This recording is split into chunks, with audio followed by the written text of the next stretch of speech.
In this episode of the Broad Body Podcast, I'm joined by Tony Miller, the founder of the American Heroes Foundation.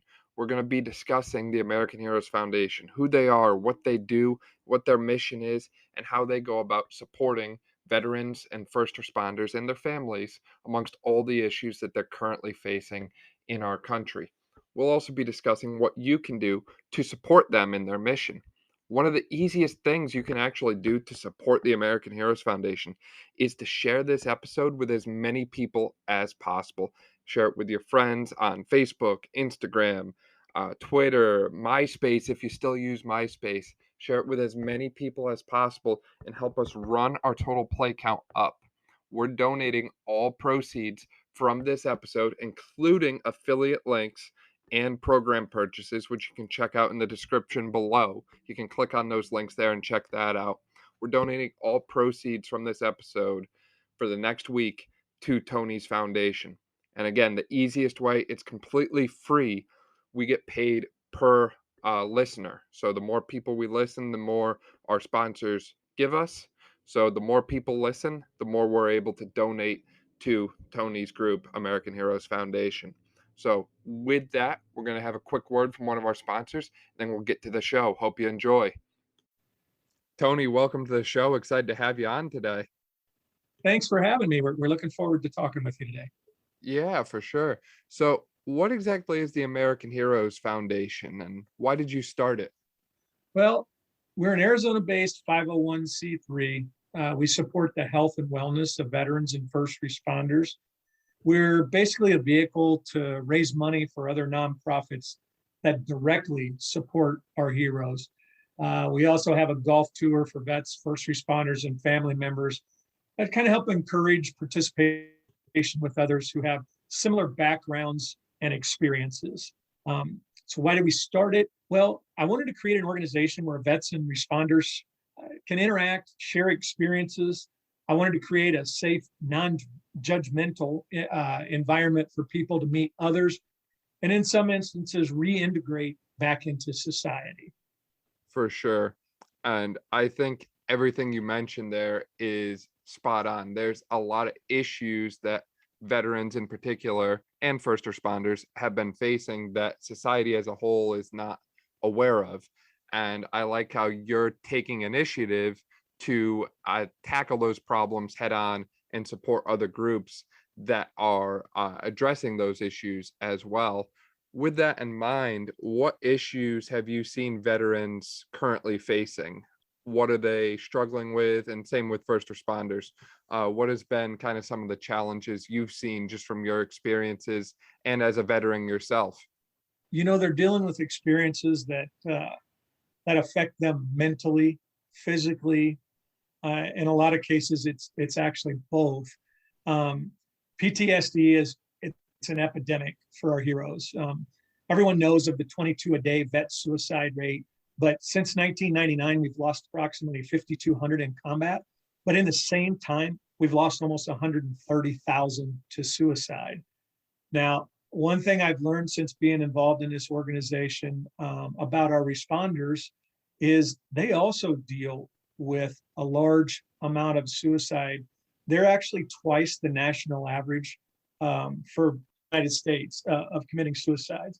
And then the ones who aren't, who didn't die because of their injuries or whatever, they're dealing with life-altering wounds, and they need our help.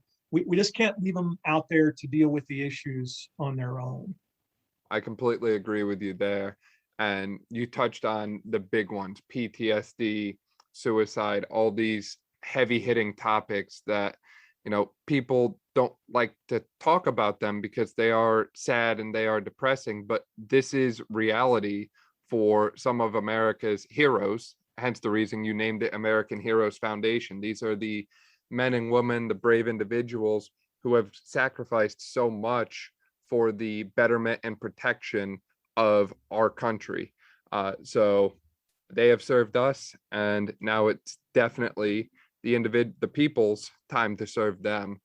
So with that, what more can people be doing to help veterans and help first responders who are coping with these issues? What more should people be doing?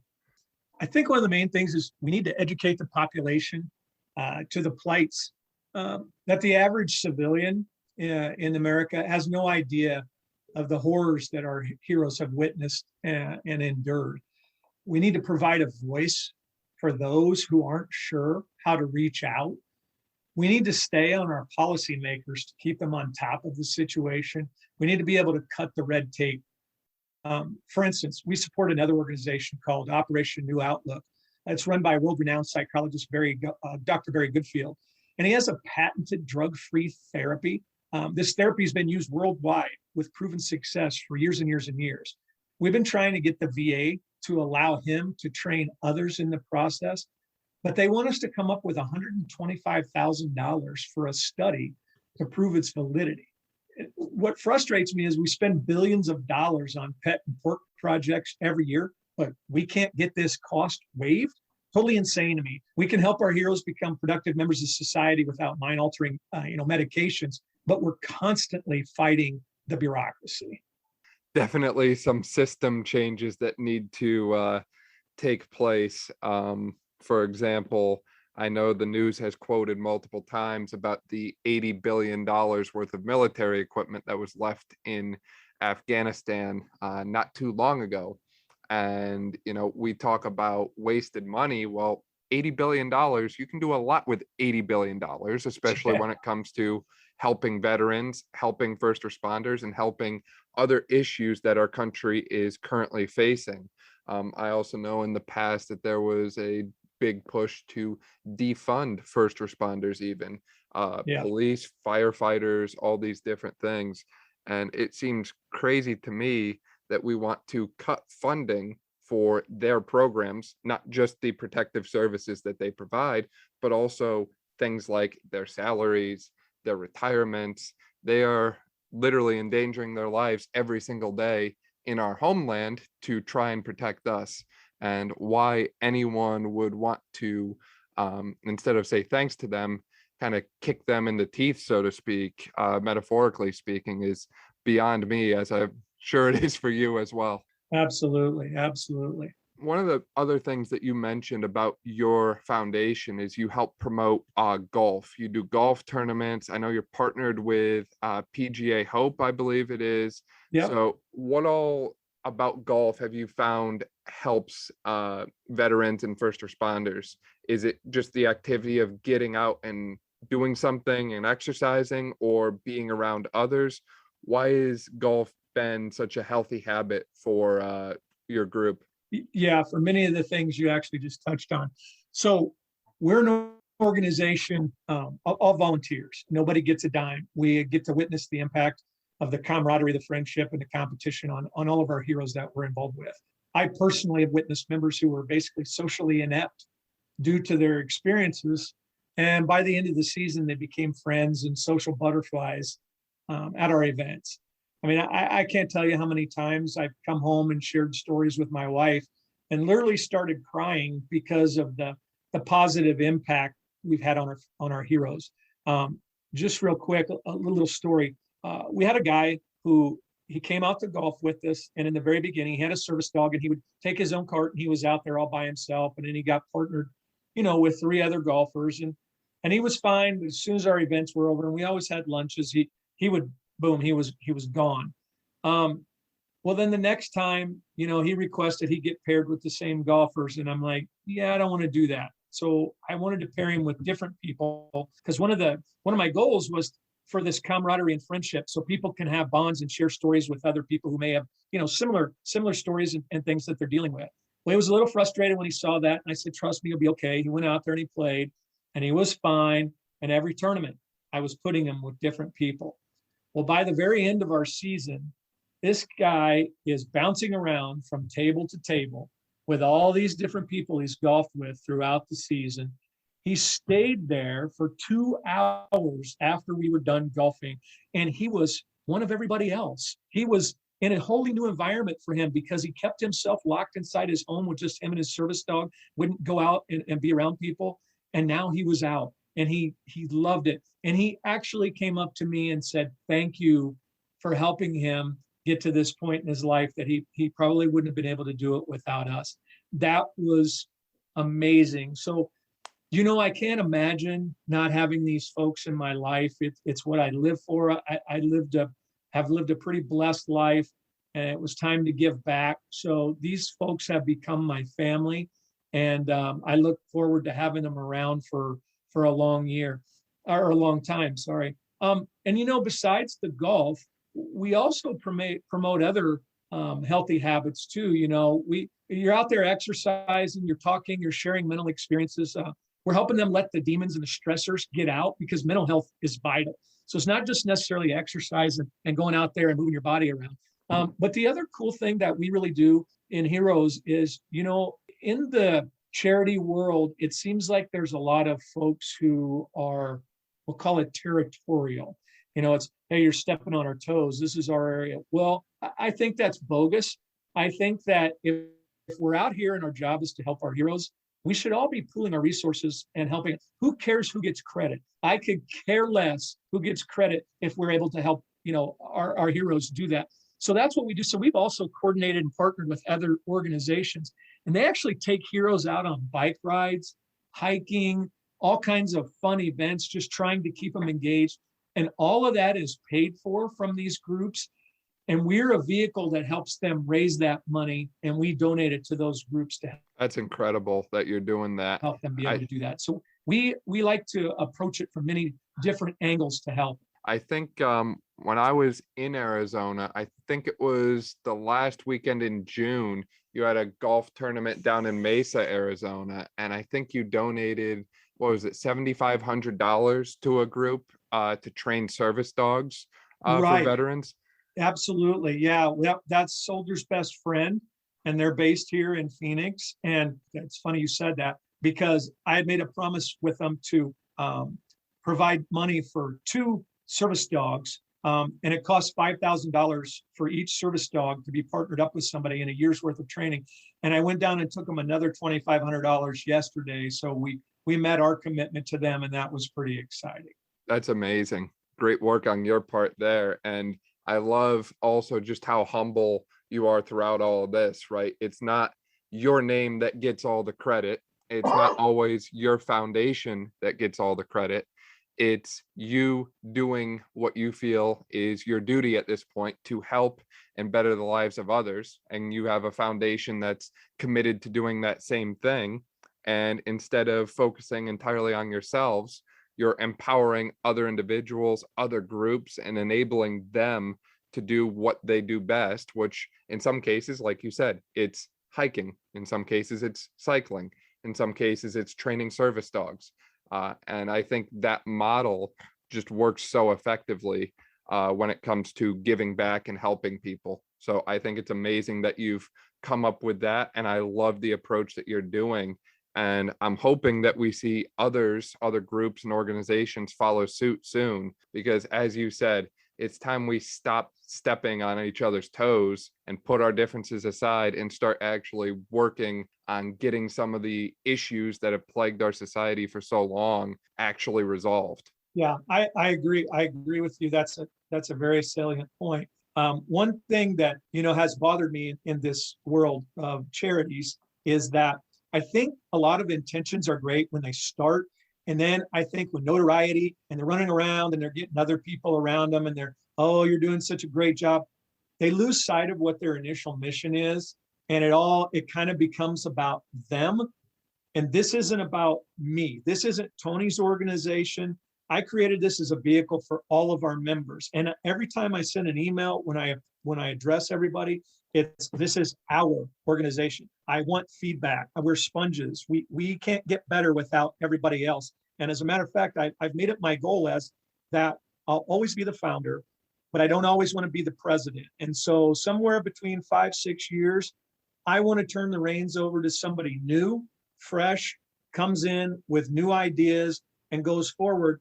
That way, I don't feel like I get infected with the power or the greed or the notoriety or anything like that goes along with these kind of things. It stays about our mission, and that's very, very important to me. For sure. I love that you bring that up, because that's something we see in all aspects of modern life, not just charitable organizations, but also individuals in politics who have been there for what feels like forever, career politicians. Very true. So talking back about your organization, other than the most recent golf tournaments, I mentioned the one you had in Mesa, and I know you just had your Veterans versus First Responders tournament. What other events and golf tournaments do you host? Well, so our new season, season 2, is actually getting ready to start in November. And we actually, it's really cool because we get to start it out at the Air Force Base out at Luke at Falcon Dunes Golf Course, which the folks all love to play that golf course. And it's just kind of apropos for us to be able to start on a military installation since it's part of our heroes. So what we do is we basically have 12 to 14 season tournaments in our tour. And then at the end of it, you gain points throughout the year. And then at the end of the season, we have a 2-day championship. And that's what was out there at Longbow in Mesa. That was our 2-day championship. And that's where we were donating the money. So we have 2-day championship for our 4 flights. And then the tournament you were talking about, our Heroes tournament, where we pit our first responders against our veterans. We just had that September 11th and 12th out at Verado, out at their founders course and their victory course. So we took our top 6 vets and our top 6 responders, and they'd compete for bragging rights and the honor to be engraved on our challenge trophy, which is a beautiful eagle head with a flag draped around it. And then we'll put all of their names on there that won. This year, our first responder team actually won. So they're the inaugural winners of our Heroes Cup trophy. So that's pretty cool. We provided their golf, their shirts, towels, backpacks, their golf balls, and their food. And it was all free. It didn't cost them anything. It all came from donations that we've received throughout the year and monies that we've raised doing different events. And then along with that, each individual, they got a custom crystal trophy that they got to take home, to commemorate their victory. So we do events all over Arizona. Next year, we're actually looking to expand across the Southwest, California, Colorado, those kind of places. And then who knows where we go from there. So it's just, we're taking it day by day and year by year, and we'll see where this thing goes. The sky is definitely the limit for you. Now, you mentioned donations, and obviously money is not everything. However, it does make something like growing a nonprofit organization a lot easier. So how can people donate to American Heroes Foundation, and what other things should they be doing to help the foundation's mission? Well, so people can find out more about us. We have actually 2 websites. One is www.americanheroesfoundation.org, and heroes is spelled with an E. So it's HEROES foundation.org.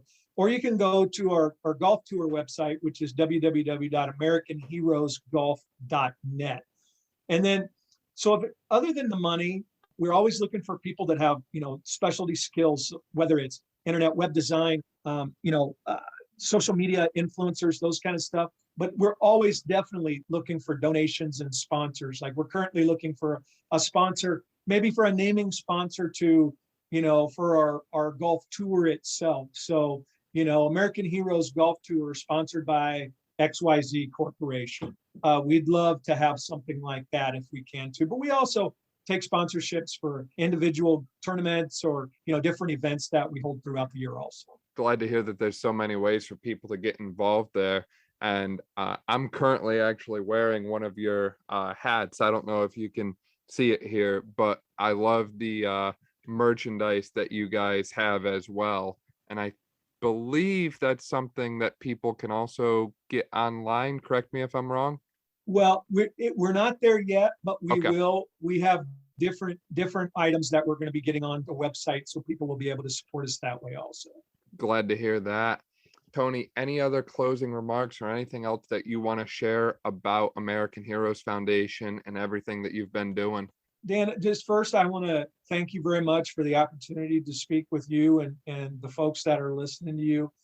I just want everyone to know that we have an obligation to support our heroes. They do jobs that most of us would never do. They're always there to support us whenever we need them, and it's our turn to support them. And I think that's very important, especially in our world that we're living in right now. Everybody's becoming so divided for whatever reason, for many reasons. But we all need to be in concert on this, and those folks go out there and do a job that is dangerous. They're there every time that we call without question. They run into the fires, so to speak, and not run away from them. So let's just keep doing our part. Please check us out. If you want to be a part of it, go to our website. Tell me what you can do, what you bring to the table, and I'd love to talk to you and see how we can fit you in and continue helping our heroes, battle with what they're battling with and be around others who can share their experiences and help them pull through this. Tony, thank you so much for your time and for everything you and your organization are doing. We definitely need more people like you out here, and hopefully more people will help to support your organization and everything that you've been standing for. For those listening, do know that all proceeds from this episode of the Brawn Body Podcast will be donated to the American Heroes Foundation. So if you ever needed an extra incentive to share the episode or to purchase anything from our affiliate links, now would be a great time to purchase, because all profits will be donated to Tony's organization. Tony, with that, thank you again. Well, thank you, Dan. That's very nice of you. I was not expecting that. We're going to have one more word from one of our sponsors, and then we'll wrap up the show. Thank you for listening to this episode of the Brawn Body Podcast with Tony Miller. Make sure you check out the links below so you can engage with Tony's foundation online or on social media. Feel free to reach out to Tony or his team if you have anything that you're skilled in or any way that you can help support them amongst their mission to provide for veterans. Thanks again for listening. We'll see you next week for another special episode of the Brawn Body Podcast.